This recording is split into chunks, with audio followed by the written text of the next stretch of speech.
everyone. I'm Amelia and I'm 5 years old. Hi, I'm Zosha and I'm 8 years old. Hi everyone, this is Mommy. What's up everyone, I'm Daddy. And you're listening to It's Movie Night. And this week we watched Transformers. DreamWorks Pictures put out this sci-fi toy adaptation in 2007. It's rated PG-13 and has a runtime of 2 hours and 24 minutes. Some other movies DreamWorks released around this time were Shrek the Third and Stardust. Amelia, what would you say this movie's about? It's about a town who gets robots inside there, and they're called Transformers. And they're there for because there's a boy who has his grandfather's glasses, and they want grandfather's glasses. Why do they want his glasses? But yeah, you're on the right path. Yeah, it's got a map inside of his glasses that leads to a bad thing that they want. But this movie is about a young man named Sam who has to stop an evil group of alien robots called the Decepticons from taking over Earth. But he's not alone. He has his friend Michaela, the U.S. Army, and a group of friendly robots called the Autobots. Or Transformers. Some familiar faces in this movie. Sam Witwicky is played by Shia LaBeouf. He is Stanley Yelnats in Holes, Cody Maverick in Surf's Up, but I remember him the most as Louis Stevens from Disney Channel's Even Stevens. Michaela Baines is played by Megan Fox. She is April O'Neil in the 2004 Teenage Mutant Ninja Turtles franchise. And parents, you might remember her as Jennifer from Jennifer's Body. Optimus Prime is voiced by Peter Cullen, who has been Optimus Prime since 1984 when Transformers the cartoon came out. One that we thought was funny is he is also the voice of Eeyore, and he has been since 1988. Yeah, that was a fun one. Yeah, I was like, wow, talk about two different characters. And then the third one we've heard him as, he's the voice of the Predator. In The Predator. Yeah. Yeah, that was awesome. So he's got the clicking down, too.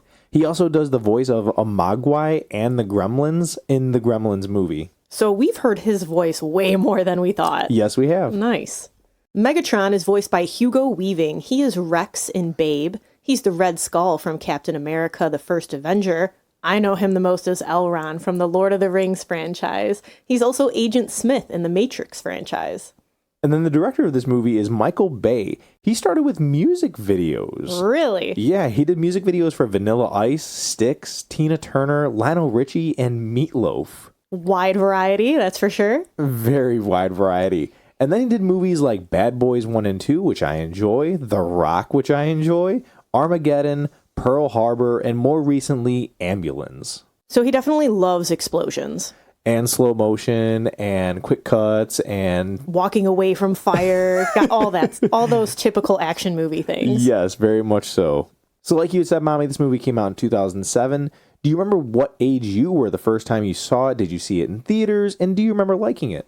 I did see this in theater, so I had to have been 2007, 14 or 15, okay. Somewhere around there. I think I was 15. I remember liking it when it first came out. Okay. I thought it was a good popcorn movie. What about you? I did see this in theaters as well. I was 17 at the time, and I loved it. I mean, it's got Megan Fox, so for a young man seeing that on screen, that was awesome. It's got explosions, got robots. I mean, it got everything that a young man wanted to see in a movie at the time. So I loved it. Yeah, you could tell that this movie was definitely aimed at teenage boys. Absolutely. And this is the first time that both of our girls are watching it, so at 8 and 5. Correct. And this is one of those movies that is based off of a toy. And, you know, there's movies that are based off toys and games like Clue, Dungeons and Dragons, G.I. Joe, Battleship. Ouija is a weird one, but one that we saw last year that Amelia really likes. Barbie. Yes, we loved Barbie, but especially Amelia. We would wake up to find her playing this already on her Vudu first thing in the morning. So Yeah. I think she has watched it the most out of all of us. And do you think that this is a good representation of what it came from, Mommy? Like, is this what you expected out of a Transformers movie, like the other movies, like Battleship? I didn't expect Battleship to be what it was. I thought they looked really cool, especially for 2007. I think they did a good job. I really like the way they made the faces look, especially on Optimus Prime with his eyes and everything. Mm-hmm. But now, I don't know. I don't know if it was the greatest adaptation, especially once you remember the cartoon. They could have done better. I think this was a pretty good adaptation. I never realized how long it was until this more recent watch that we did. Same. But I remember liking it a lot, and I think that it was a pretty good adaptation. Let's talk some favorite scenes in the movie. Amelia, you had mentioned a scene you liked. What was it? When the girl goes to the guy's house and then the boy yells at his grandma. Maggie! No, this is my private area, my place of zen and peace. Listen to it. Shut up, Grandma! What are you doing here? Just give me a break, will you? Grandma, I'm gonna drink your prune juice! It is a very funny scene because it's what I imagine any house is when somebody comes in and you're like, just be quiet. Don't worry about it. Yeah, very It was very funny. We all giggled at it. One of my favorite scenes is when Michaela and Sam are in the car and Michaela makes a comment of, you know what I don't understand? Why, if he's supposed to be like this super advanced robot, does he transform back into this piece of crap Camaro? and then Bumblebee kicks them out of the car. See? Fantastic. Now you pissed him off. That car is sensitive. I mean, $4,000 just drove off.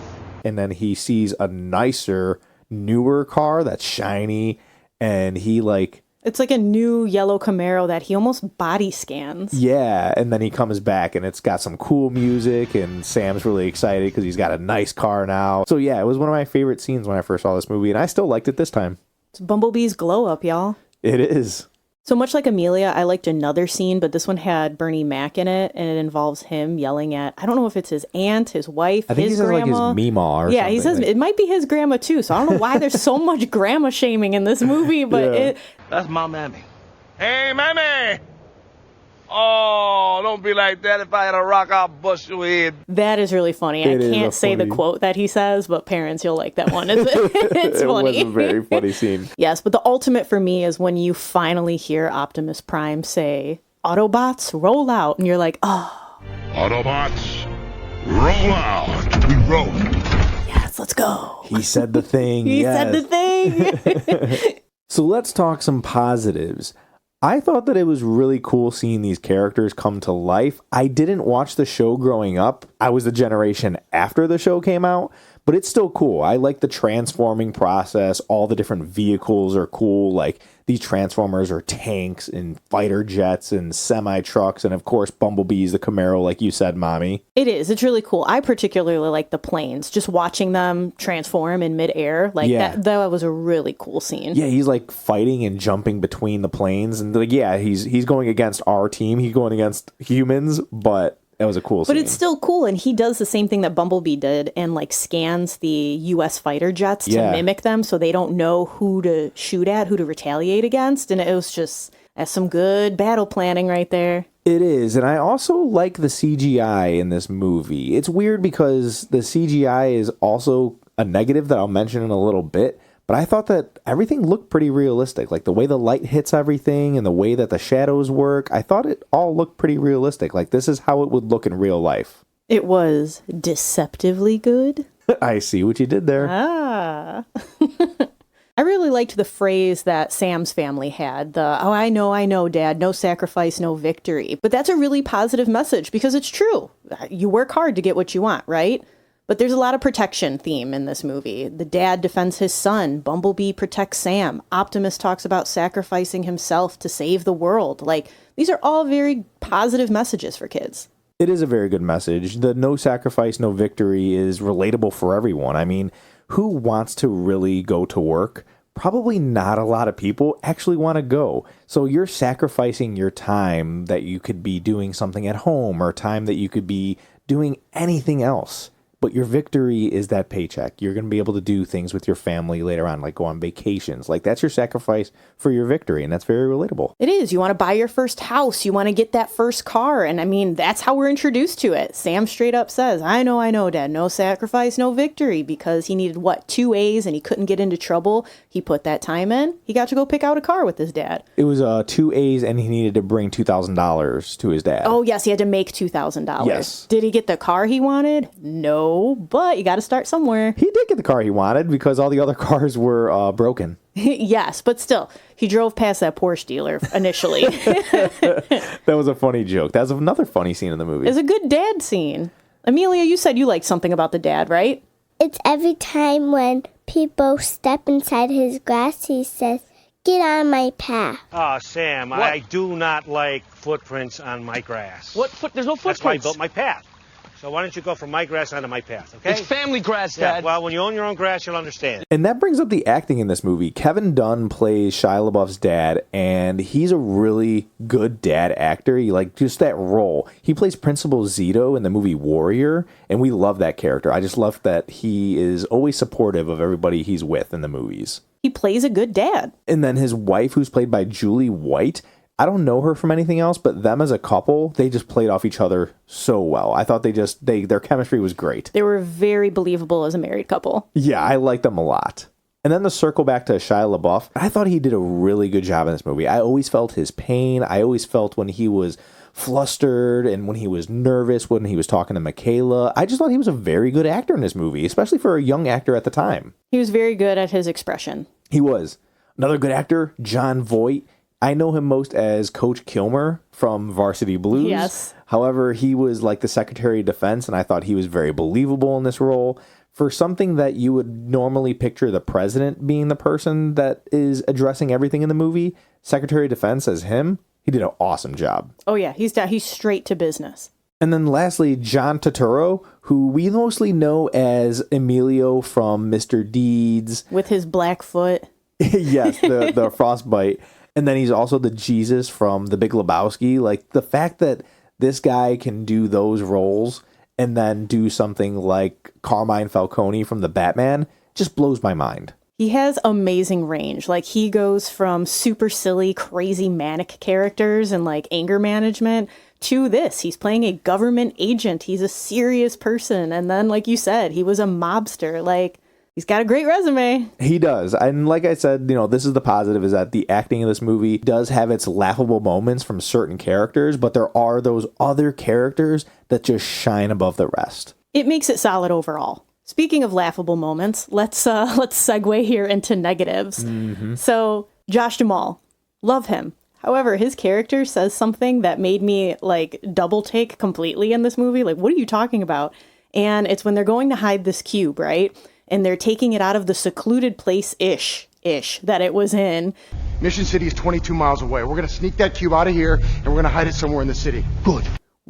What? Yeah. You mean you want to bring it to where there's more people and all these Decepticons are descending upon you and they don't care about hurting humans? Hold on. Yeah, we've seen the destruction that these Transformers have caused, good and bad. Good being, Optimus Prime is even climbing down buildings and just ruining all this stuff. You had made a comment about, man, these insurance people are probably going to be like, what are we going to do? We did. We said everybody's going to look like the Matthew McConaughey and the Ben Affleck memes where they're just like, super stressed. God, here we go. I thought you were supposed to be a super smart military tactic dude. Wouldn't you want to go out into the desert or something where there's nothing to be destroyed? Yeah, even bad movies like I think Batman v Superman is the one where they say, hey, let's have this final battle on this area because there's less people. It might have been Batman v Superman, or I can't remember what it was, but something along those lines. Yeah, it's because it's listen, Metropolis has seen enough. We need to get away from Yes, here. How many times are we exactly. going to rebuild the same city? So I'm going to say Michael Bay and his writers definitely had a bad call on that. They did, because it makes you scratch your head at who wrote that? That doesn't make sense.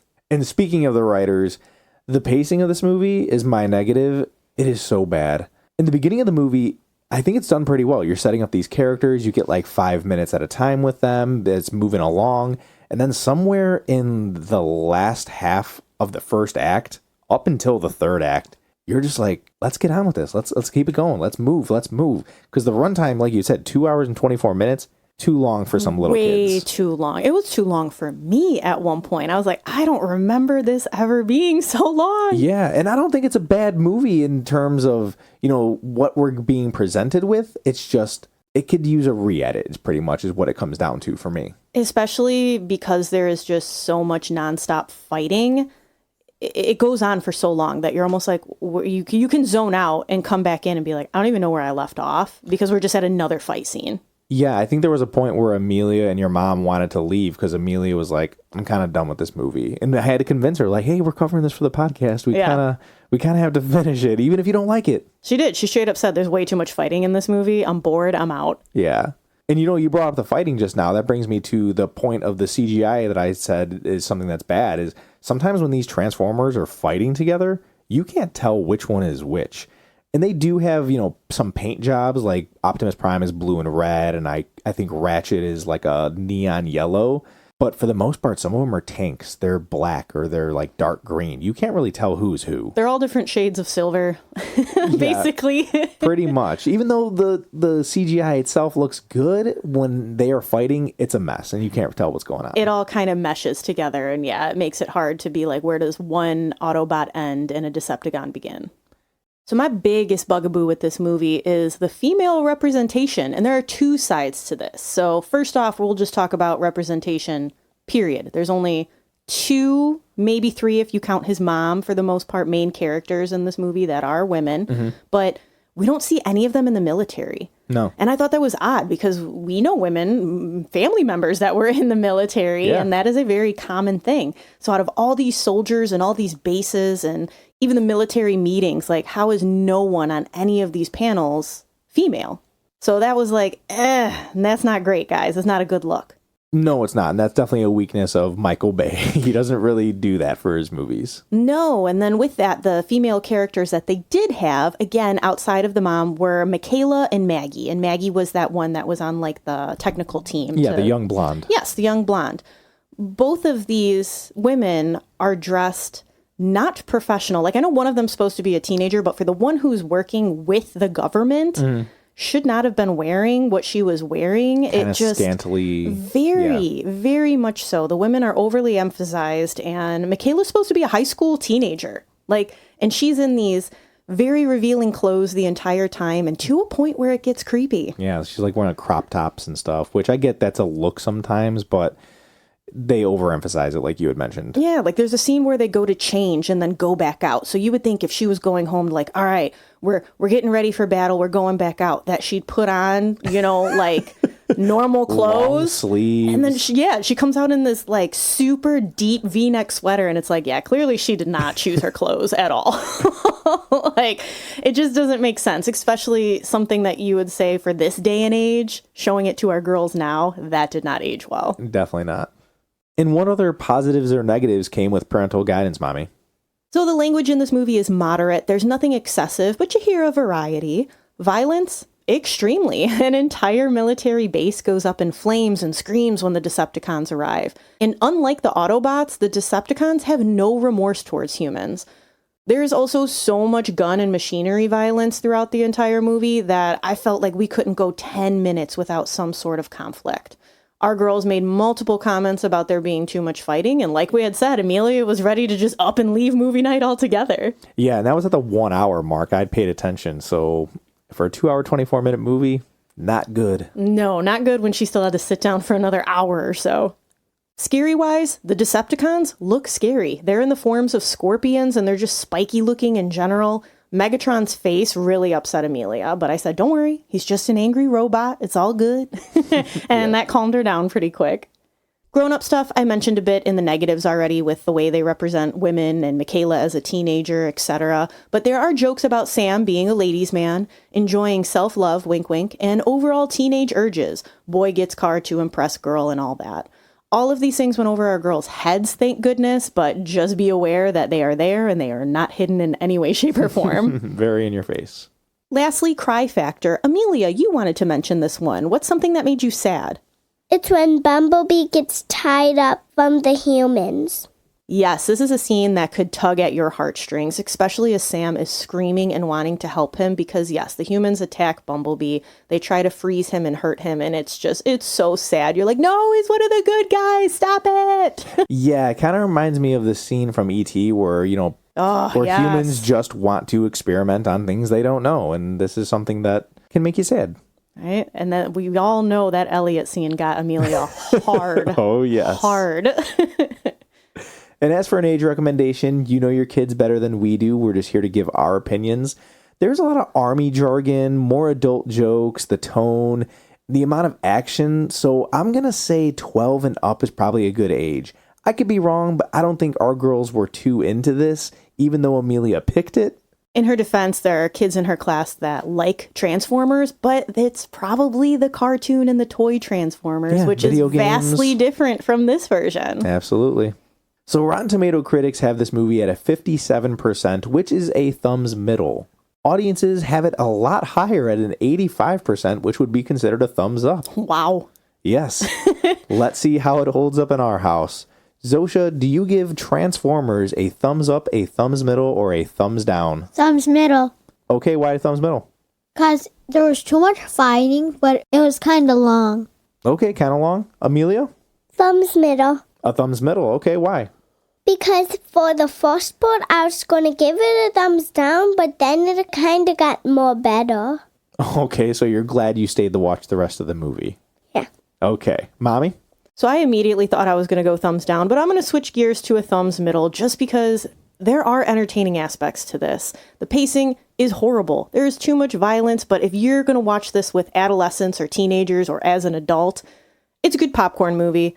It'll keep you entertained. Am I going to go back to rewatch this a bunch? No. I will probably wait a solid 10 years or so before I watch Transformers again. What about you, Daddy? I'm going to go thumbs down. If I never had to watch this movie ever again, I'd be completely fine with it. I don't think this is anywhere near some of the best of Michael Bay's work. Even though Michael Bay's not great, there's Armageddon. Like, we love Armageddon. Pearl Harbor's a fun movie. I like The Rock, the Bad Boys movies. This is nowhere near something that I want to rewatch over and over. I'm not a big fan of Transformers in general. You know, even the rest of the movies that come out after this, they never got more impressive. So, yeah, I'm going thumbs down. Oh, yeah, no, this is the best movie of the franchise, which goes to show that we don't even have to cover the rest. It's to be thumbs down for everything after the first Transformers. I don't know. I mean, honestly, Dark of the Moon or Dark Side of the Moon, I can't remember what it's called. I might give a thumbs middle. I do remember that That's one that takes place in Chicago, so I do enjoy that one quite a bit. But there's bias there. It has bad pacing, though, as well, the third movie. But thumbs down is what I'm giving it. So what we're really trying to say is if you're going to watch a movie about a toy, Barbie's where it's at. That's right. And if any of you would like to add Transformers to your movie night list, it is currently available across platforms. And after watching, let us know if you give it thumbs up, thumbs middle, or thumbs down. And when you want to let us know what you think about the movie, please find us on social media. We like to post pictures of us on our movie nights, letting you know what snacks and sweets we're eating. We post a dad joke as well as a sneak peek clip themed to the episode coming out that week. It's a fun place to hang out. Our Facebook is It's Movie Night, and our Instagram is It's Movie Night Pod. Thank you for listening. Join us next week for another movie night. Bye. Bye.